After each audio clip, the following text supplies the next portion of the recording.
Hey, it's Alex here, and I'm with Shawn. Shawn is a member of the Business Mentor Insiders. Welcome, Shawn. Hello, how you doing? Fabulous. How about yourself, Shawn? Fantastic. It's a beautiful morning here in Boston. I can't complain.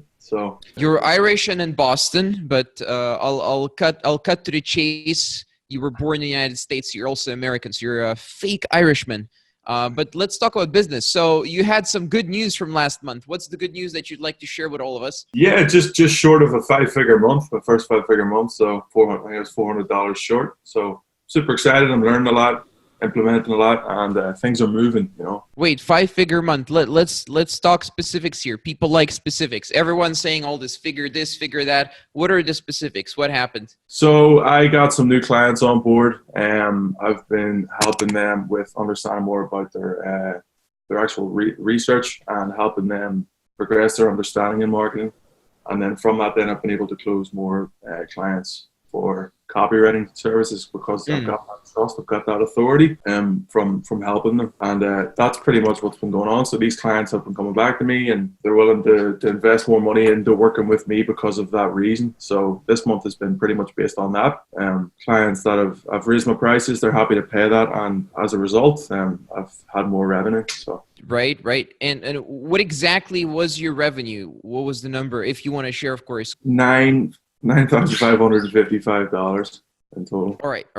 Because some people don't know what five figures is. So, all right. So that's very close to 10K. Congratulations. And what's the profit margin on that in your business? About 90% or so, around that. Yeah. Okay. So you're delivering a lot of the service. You're still delivering yourself, basically. Okay. That's fair. What type of service are you currently selling? I mean, it's marketing, but more specifically. Yeah. So I'm offering help with wherever there's a message, whether it's their emails, whether it's their website, their landing page, a sales page. I'm coming in and I'm helping them revamp that and to connect with their audience that they're after. It's a copywriting service, essentially. Right, pretty much, yeah. Yeah, just to use the more common name. Maybe you don't like saying that. You don't like saying that it's copywriting? I mean, I prefer to say help you enhance your marketing message because it's not just copy. Like a lot of the connotation of copywriting these days is like people just see it as some kind of cheap job. A lot of prospects I talk to think it's this just $200, $300 job. Oh boy, are they mistaken. If you want results in copywriting, you're going to pay. You're going to pay. And that's why there's a lot of education on the call where I'm like, hold on a wee second here. Like, take your time and listen to what I got to tell you. Like, you're going to just ask them how much money they've made with their copywriting efforts. And they don't know. And they don't know because they didn't work with a proper copywriter. They didn't work with a proper copywriter because they think you could hire a copywriter for $100. No, a good copywriter knows what's up, just like with anything else almost. So it's been a really good learning experience. Like since into the copywriting, I've learned a lot, and there's still so much more. I feel like I've only hit the tip of the iceberg kind of thing. There's so much more to dive into. Let's say average client charge you, like, give me a ballpark here. Maybe we don't want very specific numbers, on the internet, but just a ballpark. What type of pricing are we talking about here? Will depend on their needs. Like, it depends on what specifically they need, whether they need a package or whether it's just a one-off thing. But it would vary between 1 to 3K. The job. Okay. Yeah. And this is as of today. If anyone's watching this in the future, obviously Shawn's prices have gone up. So don't expect to get the same deal or anything like that. As someone gets better at running their business and their service that their business sells becomes better, $1,000 to $3,000 is cheap at that point, right? So in the beginning, you've been in business for some time, right? But maybe a year from now, someone watching the video, maybe you won't even work with someone unless it's profit share, revenue share, right? Well, that's funny you say that. I've had a few of those deals this month that I'm waiting to come through. So that's exciting. Oh, yeah. You're already working on revenue and profit share deals? Yeah, 2 clients. So one of them is just profit revenue share. I wrote an email for his list and I get a percentage of that. And then there's another client where it was included in the fee. So hopefully next year it'll be more of those, So what have you learned in business in the last 6 months that has allowed you to get to this level that you're at right now? Because it's a fairly, it's fairly competitive what you're doing, or it's considered to be fairly competitive. In reality, people get results. There is no competition for that in copywriting, but let's just assume that there is competition. What have you learned? Sure. So what I've learned is that a majority of copywriters out there are just, this is just copywriting. Obviously, I'll go into business too. Copywriters are just looking for the next gig. They're just looking for the next paycheck, and they fail to build an actual relationship with the person that they're working with. And so once you can do that, once you can build a connection with that person, you can become an authority figure for them. You can actually help them grow their business, right? So that's something I've learned, is actually putting the client first, not just trying to make some money, put some fancy numbers into your bank account. It's much deeper than that. And when you can do that, like, your relationship grows with the client. It almost can develop into a friendship, and it can be a long-term thing as well. So you can charge more, you both make money together, and it's just a win-win all around. Like, so that's what I've learned with copywriting.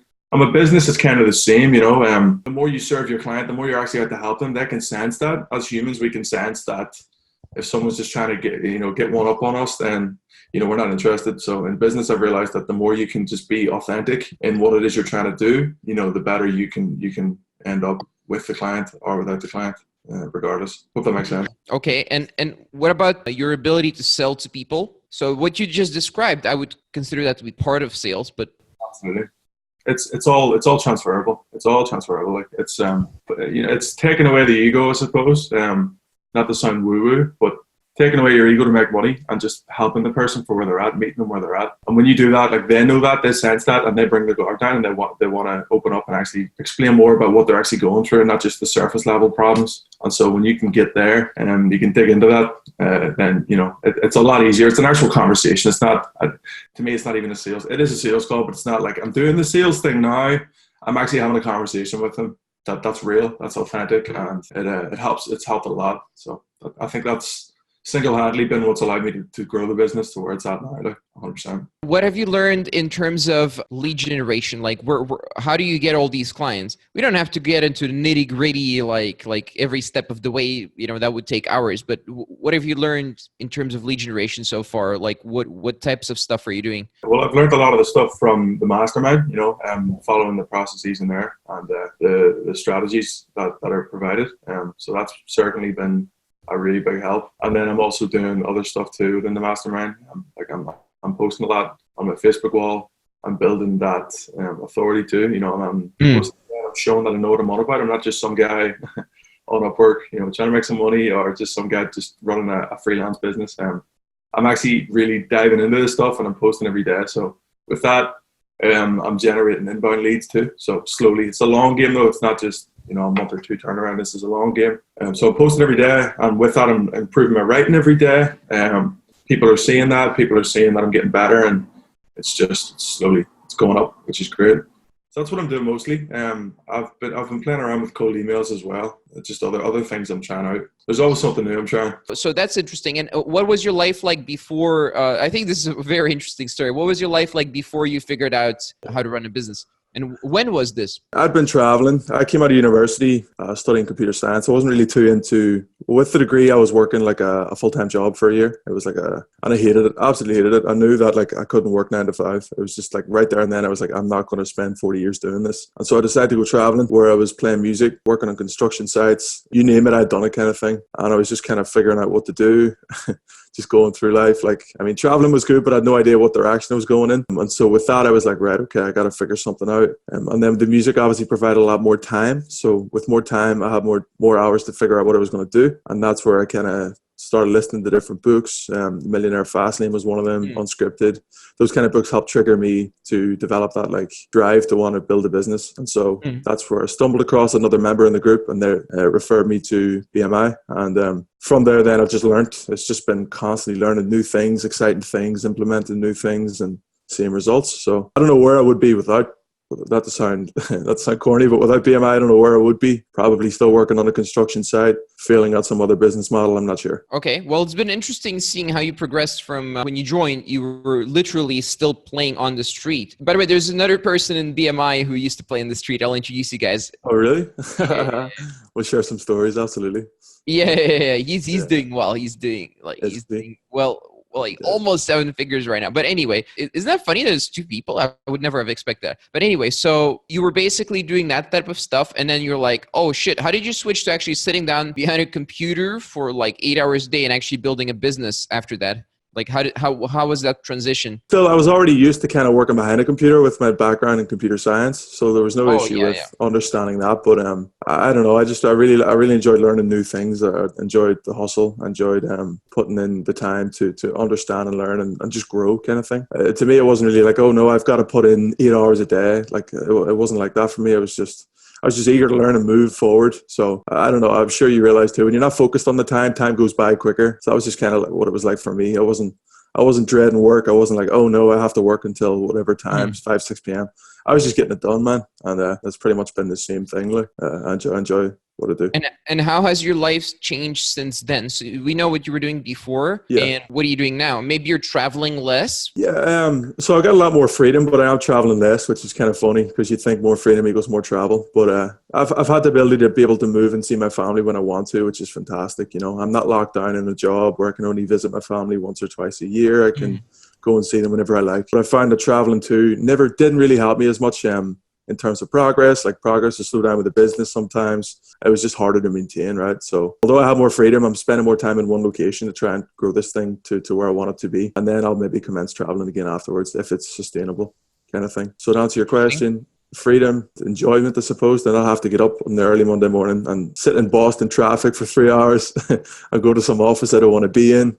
So that's kind of how I think it's helped my life a lot. You basically moved to North America. You focus a lot of time on business now. You're traveling less, but soon, I mean, if you wanted to, you could travel. Like for people, some people have the opposite, right? So for you, you were traveling a lot doing street music, and now you're more in one location than you used to be. But for others, it's exactly the opposite. They want to travel more. What would you advise them? I would advise them to just make sure you know what you're doing, map out what it is you have to do, like align your goals. Like, what is it you're trying to achieve? Is traveling realistic? Is that going to help you get to that goal? Like, if you haven't tracked that, if you haven't put that out in front of you, then chances are it might not work out too well, or you're going to end up, stagnant for where you're at. You might not reach those goals. So, I mean, it's great to travel too. Don't get me wrong. I love traveling, and people do run their business and travel all the time. It can't be done. Not to take that away. I think anyone that can do that. It's just about being in a really good routine, no matter where you are. So you have to be super, super disciplined to do that, I think. But that can be developed as well easily. So yeah, I hope that answers your question. Yeah, it does answer my question, actually. Yeah, we recommend it in BMI and Business Mentor Insiders, which Shawn is a member of. We recommend travel at the most every 3 months. And then you can do that. You can just do that.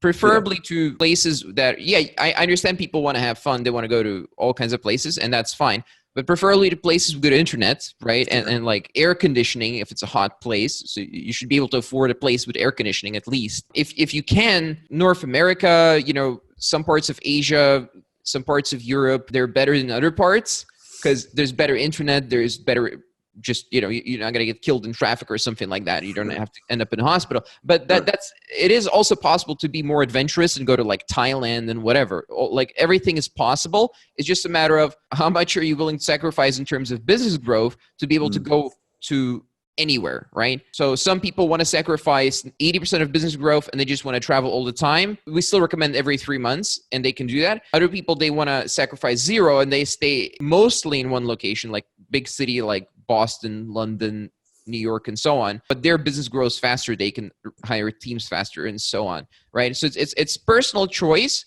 but we have certain recommendations. And I'm happy to see that for you, it's working out. Like you successfully did end up building a business and you are in one location. And now you're also going to leverage the location you're in, as I understand it from our conversation before the recording, right?